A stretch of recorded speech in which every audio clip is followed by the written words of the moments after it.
प्रणाम साथियों, मैं योगी अरुणानंद मुनि आप सभी का हार्दिक स्वागत करता हूं और आशा करता हूं कि आप सभी कुशल मंगल। साथियों, हम पानी के बिना, भोजन के बिना कुछ दिनों तक जीवित रह सकते हैं, सरवाइव कर सकते हैं, लेकिन बिना वायु के हमारा जीवित रहना संभव नहीं है। कुछ दिन अगर क्या कुछ सेकंड ही हमको या कुछ मिनट ही हमको वायु ना मिले तो हमारा दम घुटकर मृत्यु हो जाएगी। साथियों, आज मैं आपको एक ऐसी मुद्रा बताने जा रहा हूं जिसको वायु मुद्रा कहते हैं। आयुर्वेद के अनुसार 80 प्रकार के वात रोग होते हैं, यानी वायु दोष से होने वाले रोगों की गिनती 80 है, लेकिन एकमात्र इस मुद्रा से 51 प्रकार के वायुगत रोग नष्ट हो जाते हैं। साथियों, आपको मालूम है, जब वायु चलती है तो पेड़ पौधे हिलने लगते हैं, टीन टप्पर छत तक उड़ जाती हैं लोगों की, पूरे पत्ते इधर उधर पेड़ों के डगमगाने लगते हैं, नृत्य करने लगते हैं। उसी प्रकार से जब हमारे शरीर की वायु बढ़ जाती है तो आपने देखा होगा कुछ लोगों को गठिया हो जाती है, संधिवात हो जाता है, अर्थराइटिस हो जाती है। जिन लोगों को गठिया हो जाती है उनके शरीर की हड्डियां भी मुड़ने लगती हैं, गांठें होने लगती हैं। उसका कारण है कि वायु इस प्रकार बाहर से लोगों को तहस नहस करती है, अंदर से भी तहस नहस करने लगती है।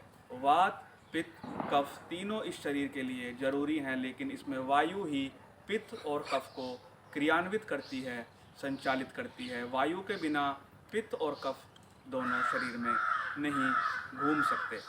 साथियों, वायु मुद्रा को करने से वायुगत समस्त रोगों का नाश हो जाता है।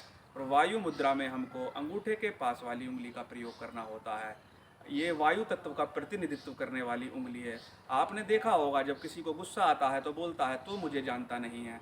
यही उंगली वायु का प्रतिनिधित्व करने वाली उंगली ही वह सामने की ओर निकालता है। ये उंगली या ये उंगली नहीं दिखाता।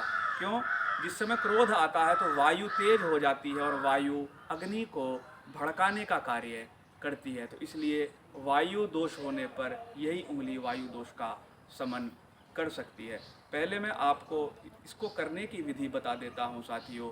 आपका जो अंगूठा है और आपकी जो उंगली है, इसके स्पर्श से वायु मुद्रा बनती है। स्पर्श करने का तरीका क्या है?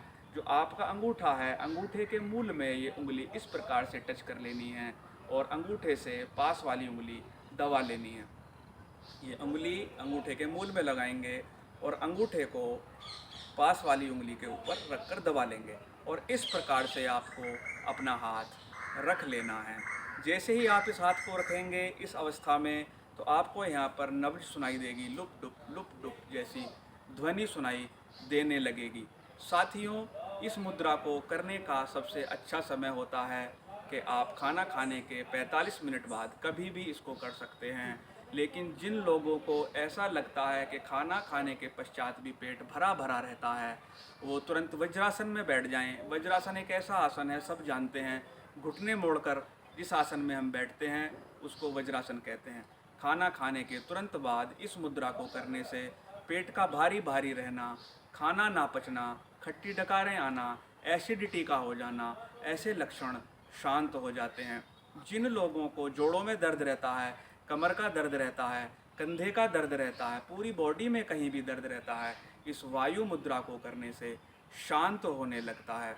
साथियों, इस मुद्रा की एक विशेषता और है। जिन लोगों का मन बहुत चंचल है तो समझ लीजिए उनको वायु तत्व प्रधान है, वात प्रधान है। इस मुद्रा को करने से उनका वायु तत्व शांत होने लगता है, क्योंकि उसको हमने दबा दिया है वायु को। तो वह चंचलता भी उनके जीवन से कम होने लगती है। अर्थराइटिस से परेशान लोग, जोड़ों के दर्द से परेशान लोग तरह तरह की दवाइयाँ खाते हैं, लेकिन यह मुद्रा इंजेक्शन की तरह काम करती है, रामबाण तरीके से काम करती है। इस मुद्रा को करने का समय भी 45 मिनट है, लेकिन अगर कोई इस मुद्रा को केवल 15 मिनट अपने जीवन में अप्लाई करे तो लकवे के बाद होने वाली बीमारी, आपने देखा होगा लकवे के बाद आदमी का मुंह टेढ़ा मेढ़ा हो जाता है, बोल नहीं पाता, इस मुद्रा को करने से वह ठीक से बोलने लगता है। हकलाने तुतलाने की समस्या चली जाती है। इस मुद्रा को करने वाले व्यक्ति को कभी भी लकवे का सामना करना नहीं पड़ता। माइग्रेन वाले भी इस मुद्रा को करेंगे तो बहुत ही अच्छा रिजल्ट आएगा। आपने देखा होगा एक उम्र के बाद पार्किंसन रोग होने लगता है, जिसमें शरीर कांपता है। बूढ़े लोगों के हाथ पैर इस तरीके से कांपते हैं, गर्दन इस तरीके से हिलती है। अगर आपको इस बीमारी से बचना है या किसी को यह बीमारी हो गई है तो आप निश्चित रूप से यह मुद्रा उनको बताएं और परिणाम देखें। जिनको बाल टूटने की बहुत ज़्यादा समस्या होती है क्योंकि वायु उखाड़ती है, तो जिसका वात रोग बढ़ा हुआ होता है तो उसके बाल भी पित्त को कुपित करके गंजा करने लगते हैं आदमी को, तो ऐसा करने से उसका बाल का टूटना भी कम हो जाता है। साथियों, इस मुद्रा को आप सुबह दोपहर शाम में 15 मिनट कभी भी कर सकते हैं। मुद्रा का लाभ उठाएं, मुद्रा को करें, सबको बताएं कि ये मुद्रा के ऐसे ऐसे लाभ हैं। साथियों, वीडियो पसंद आए तो लाइक करना, शेयर करना, चैनल को सब्सक्राइब करना। मैं आपके मंगल की प्रार्थना करता हूँ। आपका भला हो। प्रणाम।